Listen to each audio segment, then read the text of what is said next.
Updates at pinakahuling mga usapin sa mundo ng palakasan. Atin ang pakinggan dito sa Ang Pilipinas Ngayon. Magandang araw, narito na po ang Sports Balita. Nakakuha din ng panalo ang Magnolia Chicken Templados Hot Shots sa 2023 to 2024 PBA Commissioner's Cup Finals. Tinalo ng Hot Shots ang San Miguel Beermen 88-80 sa Game 3 ng kanilang Best of 7 series na ginanap sa Smart Araneta Coliseum sa Quezon City. Nanguna para sa Magnolia si Mark Barroca na nakagawa ng 20 puntos, 6 na rebounds at 4 na assist, habang nag-ambag si Paul Lee ng 12 markers, 3 boards at 3 assists.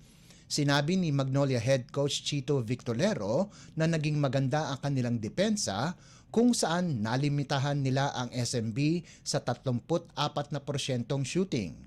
Nakatulong din sa tagumpay ng Hot Shots sina Aris Dionisio, Ian Sangalang at Tyler Pay na lahat ay nakagawa ng 11 puntos. Pinangunahan naman ni Import Benny Boatwright ang SMB sa nagawa nitong double-double na 27 puntos at 13 rebounds, habang nakagawa din ng double figures sina CJ Perez, Junmar Fajardo at Jeron Teng na may 16, 11 at 10 puntos ayon sa pagkakasunod. Updates at pinakahuling mga usapin sa mundo ng palakasan. Atin ang pakinggan dito sa Ang Pilipinas Ngayon. Nakabalik sa tuktok ng entablado ang Cavitex Braves pagkatapos nilang kunin ang Corona laban sa Blackwater Smooth Razor 20-18 sa Season 3 ng PBA 3-on-3 Third Conference Leg 6 na ginanap sa Ayala Malls Market. Nanguna para sa Braves ang veteranong si Jorey Napoel na nakalikom ng 13 puntos kung saan ang 3 puntos ay nanggaling sa huling minuto ng laro. Ito ang una nilang titulo simula pa noong Season 1, Leg 4 at Leg 5. Tinalo muna ng Cavitex ang Barangay Ginebra sa quarterfinals 21-17 bago nila sinira ang pangarap ng TNT Triple Giga para makuha ang back-to-back crown 18-16 at para kunin ang 100,000 pisong premyo.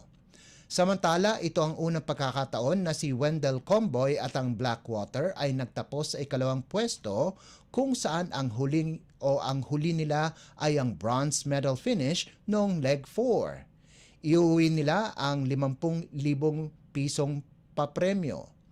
Nakapasok ang Blackwater sa final sa pamamagitan ng pagdaig sa Pioneer Elastoseal sa quarters 21-17 at sa Meralco Bolt sa semis 20-19. Pumangatlo naman ang TNT pagkatapos talunin ang Bolts 21-16 para angkinin ang 30,000 pisong gantimpala.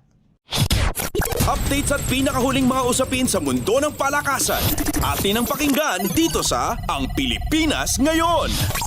Patuloy ang pagraragasa ni 3D Ravenna at ng San N Neo Phoenix kung saan umabot na sa 15 sunod-sunod na laro ang kanilang naipanalo sa Division 1 ng Japan B-League.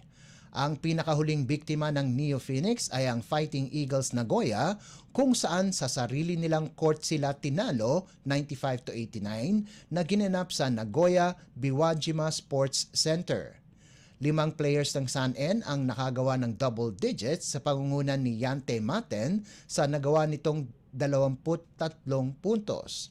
Nagambag si Ravenna ng 18 puntos at 8 rebounds sa loob ng 35 minutong paglalaro, habang naka-double-double naman si Cody Clark sa nagawa nitong 13 puntos at 10 rebounds. Lalong gumanda ang record ng Neo Phoenix sa 33-4 at nananatiling nasa tuktok ng team standings. Ang huling talo ng Neo Phoenix ay sa kamay pa ng Seahorses Mikawa 87-94 noon pang Disyembre 20 ng nakalipas na taon. Naglalaro si Ravenna para sa koponan ng San N simula pa noong 2020 kung saan nag-a-average ito ng 12.9 points, 5 rebounds, 2.7 assists at 1.1 steals per game. Updates at pinakahuling mga usapin sa mundo ng palakasan. Atin ang pakinggan dito sa Ang Pilipinas Ngayon.